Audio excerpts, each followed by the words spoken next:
Friends, আশা করি তোমরা সবাই ভালো আছো। আজকে সানডে, আমি বাজারে গিয়েছিলাম। দেখো আমি কি মাছ কিনে নিয়ে এসেছি।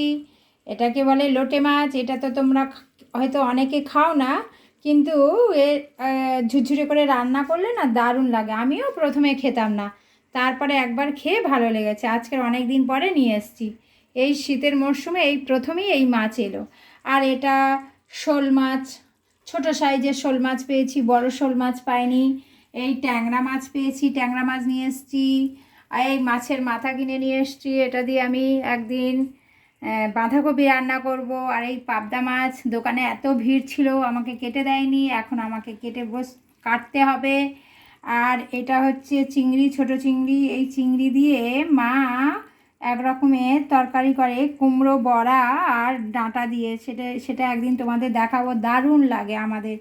আর এই চিংড়িটা দেখো, এটা দেখে তোমরা অবাক হয়ে যাবে, বলবে যে এই চিংড়ি আবার কেউ কেনে নাকি। এই চিংড়ি দিয়ে যদি তুমি পকোড়া বানাও না, দারুণ টেস্টি লাগে। আমি একদিন করে দেখেছিলাম। আর আজকে দেখলাম টাটকা সব লাফাচ্ছে, তাই আমি 200 গ্রাম কিনে নিয়ে এসেছি। আজকে তো আমার হাজব্যান্ড নেই।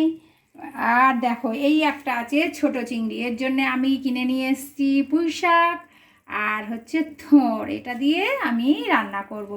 আজকে আমার হাজব্যান্ড নেই, হাজব্যান্ড হচ্ছে অফিসের কাজে বাইরে গেছে। আমি তাই বাজারে গিয়েছিলাম, এই কিনে নিয়ে এলাম। এবারে আজকে তো তেমন রান্না নেই, আর ছেলে তো চলে গেছে, তাই এবার নিজে রান্না করব। এইসব দেখো, এই আমার মা আছে। ও মা, এদিকে তাকাও।